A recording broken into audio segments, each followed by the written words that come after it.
Hello everyone, Michael here for Tactica Imperialis. Welcome to today's video. Today it's going to be a brand new series of Codex analysis where we're going to be taking a look at the cult Mechanicus. We had a look at Skitarii a few weeks, maybe a couple of months ago. You can check that out in the Adeptus Mechanicus playlist, which will be in the description, so you can see how the other half of the Adeptus Mechanicus works. But for now, we're going to be taking a look at the Tech Priest Dominus and their sort of mechanical servants, as opposed to the half machine that defines the Skitarii. In this episode, we're going to be taking a look at the army special rules, warlord traits, the relics, and the detachment, kind of like we do at the start of every Codex analysis series, just so you have an idea of what's going on with the army as a whole. In the next episode, we're going to do all of the units. Now, I thought Skitarii 7 units was a little bit small. This one only has 1, 2, 3, 4, 5, 6. There are 6 units in this codex. And that, for all intents and purposes, is a sin. But hey, can't do anything about it. So there's 6 units, we're going to cover those in the next episode, and then in the final episode, we're going to do all of the formations, because as usual, there's a butt ton of them. And then we're going to do a special bonus episode at the end of all of that, where we look at the Adeptus Mechanicus as a whole. We combine Skitarii with Cult Mechanicus. There is some synergy between the two, and we'll see how it all works. So let's get started, shall we? So first off, we have the army special rule, because everything else is a universal rule. It's called Canticles of the Omnissiah. At the start of each of your turns, you can choose one canticle from the list below. There are 6 of them. The effect of each one lasts until the start of your next turn. Unless stated otherwise, each canticle can only be used once per game. Furthermore, the strength of each canticle will vary according to the number of units performing it. At the start of your turn, add up the number of friendly units on the battlefield with this special rule. Basically, it's the number of Cult Mechanicus units in your army because they all have it. And apply the appropriate level of effect. Do not include units that are falling back. It says you do it at the start of your turn. I do not know if that is before or after reserves. Seeing as you haven't rallied units yet, it's obviously before the movement phase, so I think it comes before reserves. So bear that in mind as well. Once it has been activated, it remains at that level of effect until the beginning of your next turn, even if the number of units performing it changes during that turn. So let's say during your turn, you bring in 2 units of reserves, which would change the power level. Tough. If your opponent kills 3 units, which would knock the power level down, no problem, it doesn't change. So what are these canticles? Well, as I said, there are 6 of them. The first one is the incantation of the Iron Soul. Now, if you have 1 to 3 friendly canticle units that are not falling back on the board at the start of your turn, then all friendly units with that rule gain stubborn. This does also include the falling back units, which may help for rally checks. Which is not bad. I mean, your leadership is generally quite good. Your dominance is a leadership 9, and most of your robots are leadership 8. I think your electro priests are leadership 9 as well. So there's a pretty high leadership across the army. It's definitely not stellar, like it's not leadership 10, but it's not bad either. If you have 4 to 7 friendly units with this rule on the battlefield at the start of your turn, friendly units with the Canticles of the Omnissiah special rule gain the Stubborn special rule, and they must re-roll all failed morale, fear, and pinning checks, making it even harder for units to get punished by their leadership, which is pretty good. If you have 8 or more, so you probably need to be playing quite a large game, because this is not a cheap army to field. Friendly units with Canticles gain Fearless, meaning they'll automatically rally if they're running away, and they'll be fearless until the start of your next turn, when you obviously cast this Canticle. It's a pretty good one. It's not over the top stellar, but it's pretty helpful, particularly if you're about to be charged by demons and you've got a decent amount on the board, because fear checks are annoying. If you expect to get battered in melee or at range, rerolling morale checks is helpful, even being fearless. Obviously, the effects get worse as the game goes on, because you'll have less units on the board triggering these effects, so you may want to think about that as well. The second canticle is the Litany of the Electromancer. This is all about close combat. It's basically like Super Hammer of Wrath is kind of how I think of it. So if you have 1 to 3 units, enemy units suffer a single strength 4 AP nothing hit for each model with the Canticles of the Omnissiah special rule in units that they are locked in combat with. Not base contact, just in combat with. So if you've got a 10-man squad and 5 of them are in base contact, it's not the 5 dudes do a hit, it's all 10 do a hit. Resolved at initiative 10 of the fight subphase, so they will count for combat resolution as well, because it's resolved in the fight subphase. If you have 4 to 7 units, instead of it being a single strength 4 HP nothing hit, it's 2 per model in close combat, which is pretty good. So now a 5-man squad puts out 10 hits. Now this sounds extremely good, but the reason it's okay is because you don't have that many models per unit. I think the largest squad you can have is like 10. Oh, you can have 20. There are a couple of squads that can have 20. But on the whole, it's not going to do a huge amount of hits. But if you have 8 or more, then it's 3 hits, resolved at initiative 10 for each model in close combat on that enemy unit. So it does do a lot of damage. I think it's best against really light armored infantry, like Orc Boys, Tyranid Termagants, or Tyranid Gaunts generally. And sometimes if you've got a really small squad, just knocking an extra wound or 2 onto a Space Marine squad certainly can't hurt. You do need big squads to make it work, so if you're planning on making this one work particularly, you may want to consider the Electro Priest, who can have 20-man squads, as opposed to the Cataphron stuff, which can only have 10. No, 12. Oh, it can go up to 12. Okay, so it's actually a little bit better than I thought. I thought most stuff capped out at 10. I was wrong.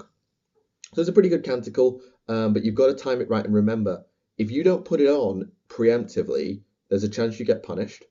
So let's say you put this on, and your opponent, the turn your opponent's about to charge you, great, you get a zap hit, but then it's gone. If you put it on the turn you're about to charge, you get 2 rounds of zap hits. You've got to time it right, because if you time it too late and say, okay, I've now been charged, I should put this on for extra hits, you're only going to get 1 round. It's possible that a lot of your models have already been killed, so it's not as good. You've got to time this one. The third one is the Chant of the Remorseless Fist. Dudes are getting punched. So, if you have 1 to 3 units, friendliness with cancel special rule, reroll fail to hit rolls of a 1 when making close combat attacks. So they basically get preferred enemy hit rolls in close combat. It's pretty good. It's not stellar because most of your stuff doesn't have loads of attacks, but you can have reasonable sized squads. If you have 4 to 7 friendly units with this rule, then friendly units with Canticles of the Omniscience special rule reroll fail to hit rolls over 1 or a 2, so you get twice as many rerolls, which is pretty good. I mean, a lot of your stuff is weapon skill 3 or 4. Primarily, it looks like you've got a lot of weapon skill 3 knocking about. You've got a bit of weapon skill 4, but you're not going to be hitting on 3s all that often, so you're still not going to get perfect rerolls to hit. But it's pretty good. And finally, if you have 8+, then you reroll to hit in close combat, straight up, which is often going to be rerollable 4s in the majority of cases. I mean, some of your weapon skill 4 guys may hit on 3s to begin with, and so they don't need as many units to get the reroll of everything. But it's still pretty good, but bear in mind you don't have loads of attacks per guy, but you can have a reasonable amount of guys. So again, got to be timed. I think this is the one you put on after Electromancer. So you put Electromancer on, charge in, do 2 rounds of zaps, and then make your attacks count as your guys start disappearing. There's another one we can do, but we'll talk about that in a minute. The next one I think is one of the best. It's called Shroud Psalm, and it's all about staying alive. So you have 1 to 3 units, all friendly units with canticles gain stealth.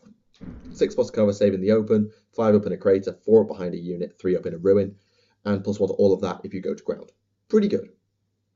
If you have 4 to 7, they're shrouded instead of stealth. So they have a 5+ cover save out in the open, 3+ cover save being behind a unit, 2 up cover in a ruin. This is excellent.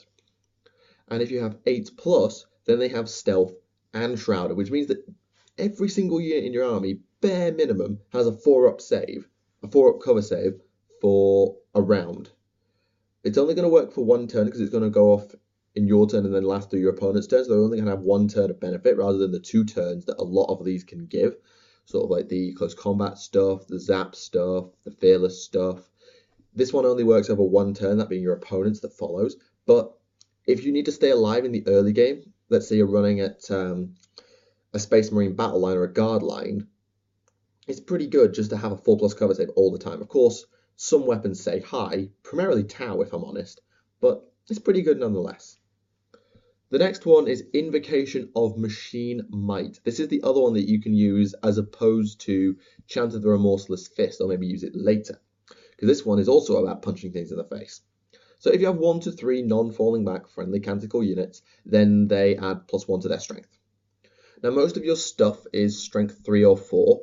I mean, your Dominuses and general tech breed stuff is strength 4, your priests are strength 3, your robots are strength 6, and your Cataphrons are strength 5. So this means you often go from wounding on 3s to wounding on 2s in some cases.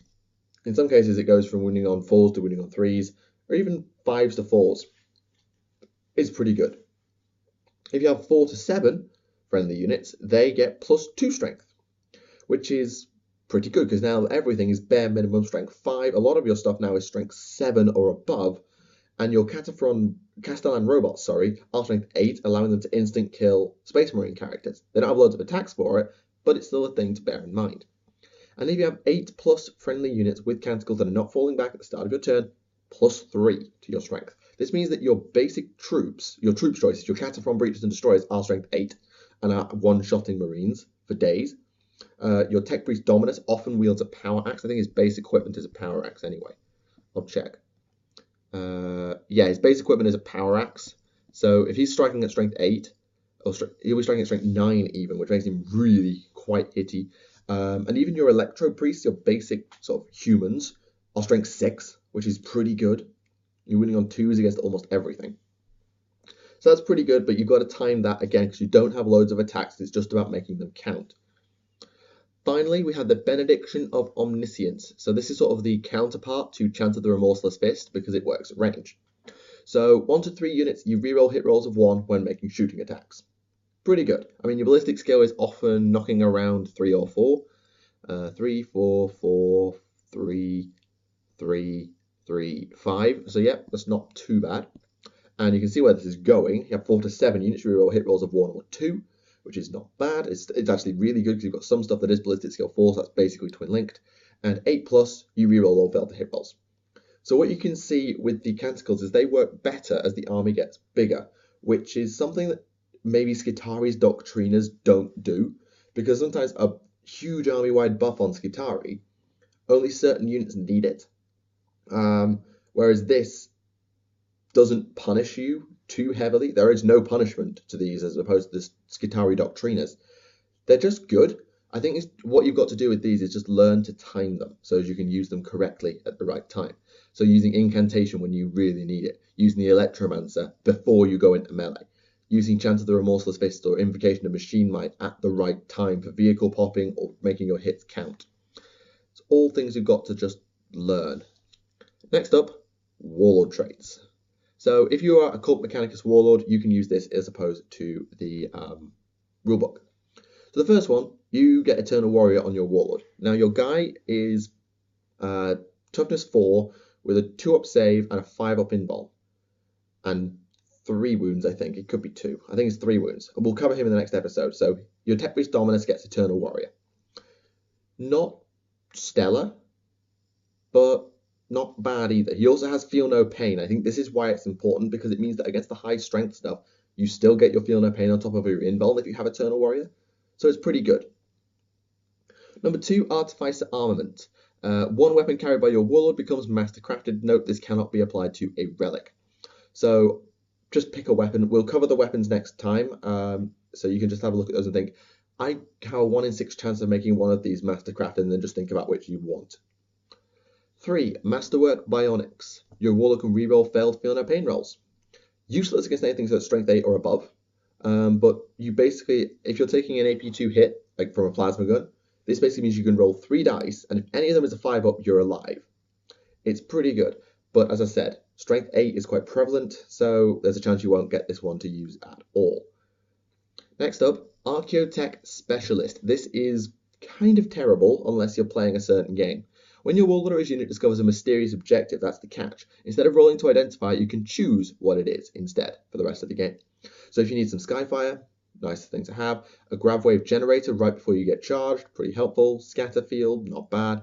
Targeting Relay for some extra shooting stuff. It basically gives your unit a free mini canticle. Pretty helpful. but you've got to be playing Mysterious Objective for this to work, otherwise you need to re-roll it. Number 5, inside the mind of the machine, you get Haywire in close combat. Now, as I said, you don't have loads of attacks, but you also have a lot of Mechatendral stuff. What are they actually officially called? Mechadendrites, sorry. And it only applies in close combat. So let me just have a look at these Mechadendrites, see how many attacks they give you. Just got to find them now.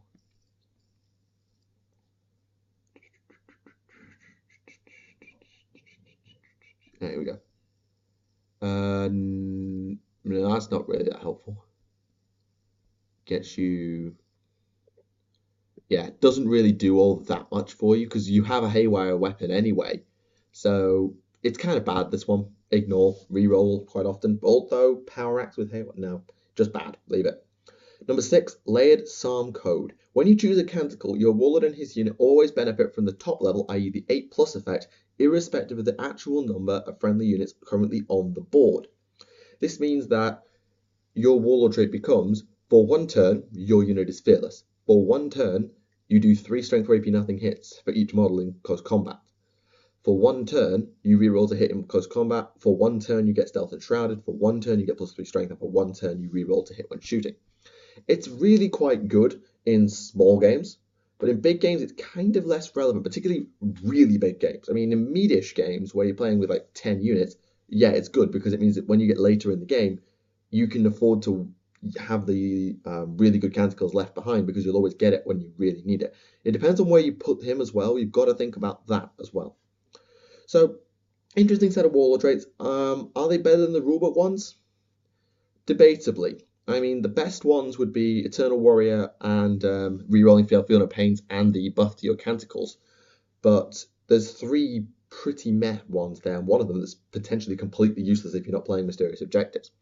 So, depends on what you need. If you're playing Mysterious Objectives, I'd probably roll on that table because there's 4 that you can use. If you're not, then I probably wouldn't bother because there's a 50% chance you get nothing. Okay, next up we have the Arcana Mechanicum, your relics. And they have got some of the dumbest names I've ever seen. So if I fall over my words a bit, then I apologize. So the first one is called the Raiment of the Technomartyr, and it costs, because the weapons listed at a different place, 15 points? Nope, 30 points. Oops. It costs 30 points, and what it does is, I'm assuming, some pretty funky stuff. It gives you a 2+ armor save, which you already have, so it's irrelevant. So it's 30 points for all ranged weapons carried by models with Cult Mechanicus or Skitari in your unit have Cognis, which means that they snap fire at BS2 instead of 1, including on Overwatch. And if you use Wall of Death, then it hits 3 times automatically instead of just doing D3 as a Flamer would normally do. So this is pretty good if you've got a unit that's mobile and has not assault guns. If you've got weapons that are heavy and your unit's relentless, then whatever. But if you've got heavy weapons and you're not relentless, this doubles the number of hits you get. And bear in mind, Skitari's ballistic scale isn't that obscene, so it's quite useful with them, and it could be quite useful with some of the stuff here as well. So not bad. But it's 30 points to do that, so you do need to get it on a good unit for it. You've got to think about that as we go through the units. Like, would this thing snap firing on BS2 be obscene? And if it is, then 30 points is worth it, because a 2+ armor save is completely irrelevant as a relic. Next up is Anzion's Pseudo-Genitor. See what I mean about stupid names? Mechanicus. And this costs 15 points, and it's just a bunch of extra melee attacks at the end of the day. Which could be useful if you've got the Haywire Warlord trait for some reason and you couldn't re-roll. So what it does is when you make your close combat attacks, you make D6 additional attacks using this profile. Strength 4, AP 5, melee, shred. So you get D6, basically strength 4, AP 5 shred attacks. It's not amazing, it's not horrible, but if you are running the Haywire Warlord trait, or you've got stuck with it for some reason, then D6 extra melee attacks with Haywire is pretty good.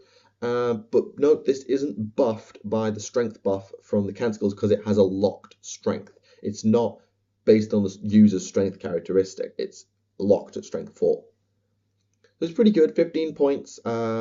I certainly can't argue with it that much, particularly against lightly armoured armies, or things with bad toughness, or both. Next up, we have the Mask of the Alpha Dominus. Now, most of mask things have been to do with leadership, although I don't know if it's going to be that good here. So it's, where is it? 15 points again. And let's see what it does. Here we go. The bearer can use the mask at any time to instantly change the battle protocol of a friendly Castellan robot maniple or cohort cybernetica formation within 12 inches, which becomes active immediately, but you cannot use the battle protocol you've changed from for the rest of the game. Now, there are 3 protocols that go on your Castellan robots, and to change them, you need a data smith in the unit who's sort of like a squad sergeant, although he's not really a sergeant.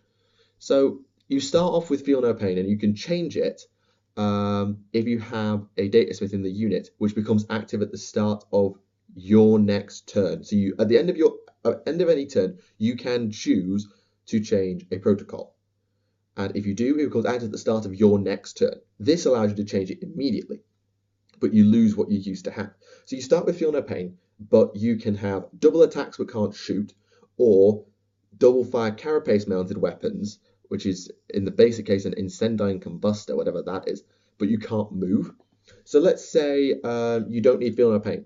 All the stuff is hacking like force weapons that you're fighting and you really need to kill them quickly. Okay, we'll turn off Feel No Pain for the rest of the game, but we'll double our attacks right now. But we can't shoot. If our data smith dies, we're stuck with this and we can't shoot for the rest of the game. We've got to run around punching stuff, but so be it. So it's interesting. It only probably works better with a cohort cybernetica, which has 2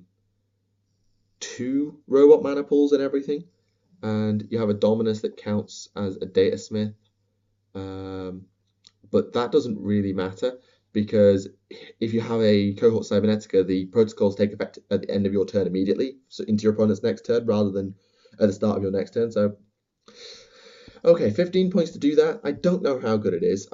You'll have to test it and make your mind up on your own, I think. The next one is called the Autocaduceus of Arkan Land. The what now? And it costs 30 points and may only be taken by a Tech Priest Dominus, because there is a Data Smith who can take relics as well. So 30 points on your Warlord to do something. What is that something? The bearer and his unit have it will not die. Wow. This is particularly good on the Castellan robots, because you can put a Tech Priest Dominus as part of a formation, the cohort cybernetica, to give the whole thing it will not die. Now, they only have 2 wounds, so it's not over the top, but it's still good for 30 points. And a guy with a 2-up, a 5-up involved, and Feel No Pain, and potentially a rerollable Feel No Pain or Eternal Warrior is pretty good. It is 30 points though, so up to you to whether you think that's good value. Personally, I think it's a tad too expensive, but if it wasn't, robots would be busted. Next up, we have the Uncreator Gauntlet. So it basically undoes something. I'm assuming it's got something to do with vehicles here. And it's 35 points. 35 is a lot, okay? That's a lot. A model equipped with this thing can use it in the fight sub-base instead of attacking normally. To do so, nominate a vehicle, friend or foe, in base contact with the bearer. If you choose an enemy vehicle, roll to hit with 1 attack, so you roll a 3-up. If you hit, or if you choose a friendly vehicle so you don't have to roll to hit, roll a d6 and consult the following table. So if you roll a 1, so if you roll to hit and you hit successfully, or you pick a friendly vehicle, you roll a dice. If you roll a 1, your opponent either pings it for 1 whole point or heals it for 1 whole point. So there's a chance they can heal themselves for free.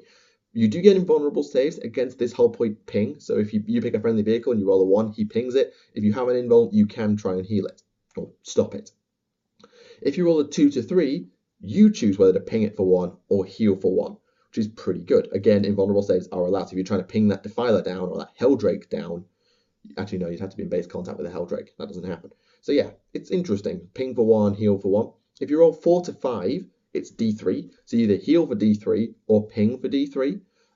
Your opponent can save each whole point separately, which is pretty interesting. And if you roll a 6, it's D6. So ping for D6 or heal D6. Now I should note, there are no vehicles in Cult Mechanicus. None. So if you want to use this in an ally, as a friendly army, you have to be allied to something. i.e. Skitarii with their Onega Dune Crawlers as an example.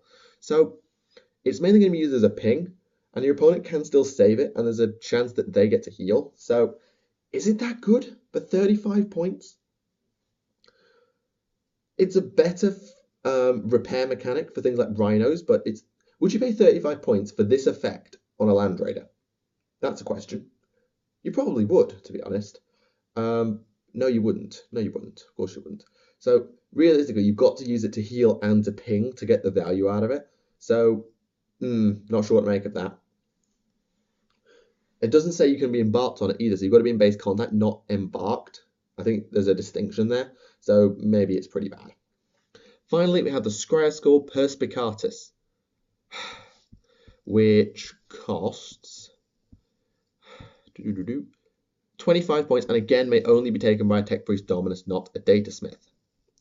And what it does is, at the start of each turn, a model with the Scryer Skull can choose either to identify a mysterious objective on the battlefield, which is quite cool. So it's like, okay, let's roll for this one right now so I know if I should go after it or not. Or you can scry an enemy vehicle on the battlefield. If you choose to scry on a vehicle, any friendly unit with Cult Mechanicus or Skitarii reroll armor penetrations against that vehicle and can choose to reroll glances to get a pen until the start of your next turn. So if you've got a bunch of haywire stuff, then this is amazing. If you've got a lot of high strength or medium to high strength stuff, this is also amazing. If you're going into combat with it, it's great. So I have to say, really like this. 25 points on your Warlord to do that, pretty good. And bear in mind that you can also identify mysterious objectives early to give yourself an idea of whether you should be going anywhere near them or not, or tell your opponent, well, now you're in trouble if I get anywhere near this. Interesting idea. I probably use it mostly for vehicles though, and 25 points to do that, not bad at all. Finally, we come to the detachment, the Cult Mechanicus Battle Congregation. Now, Skitarii really probably could have benefited from something like this, because it's pretty good. Actually, no, there's a similar one in Skitarii. What am I talking about? So, your compulsory, 1 HQ, 2 troops. Same as usual. You have no extra HQ slot, by the way. So there is no optional extra HQ. Your options are 6 more troops, taking you a total of 8, 4 elites, which is your Electro Priest, and 2 heavy supports, which is your Castellan Robot Maniples, and 1 fortification. All units must be Cult Mechanicus or have no faction, standard practice. So you give up 1 heavy support slot and a HQ slot to gain 2 elite slots, 1 elite slot and 2 troop slots. You also have no fast attack in the army, that's why there's no fast attack slots here. So it's pretty nice, but the main thing you want it for, other than re-rolling a Cult Mechanicus Warlord trait, which is just bleh, nobody cares, is Divine Chorus. If you include 1 or more detachments with this rule, you can once per game choose to reuse a Canticle of the Omnissiah that your army has already used. So if you used Stealth and Shrouded really early on to save you, and then all of a sudden there's a unit just stuck that really is going to be on that objective, is going to get blown apart. Alright, quick, give it Stealth or Shrouded or both. Quick, do it now. Or, I need extra hits now to kill this vehicle because I didn't kill it the first time. Give me more strength power. Or, I've got one last chance to gun this unit down. Give me rerolls to hit. Or whatever. So it's pretty nice as a rule. And I think it's a really nice detachment for Cult Mechanicus. The only reason that you maybe wouldn't like it is that you are sacrificing a heavy support slot. Your troops are really Cataphron units, which we're going to cover. The elites are your priest units, and the heavy support are the robots. So you do lose 1 slot of robot. But to be honest, I don't really care. It's pretty interesting. So there we go. That is the end of today's video. I do hope you have enjoyed it. Make sure to leave it a like rating if you did.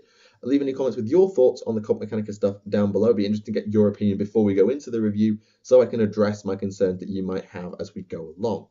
So, thank you very much for watching. My name is Michael for Tactica Imperialis. Until the next time, see you all again. Bye for now.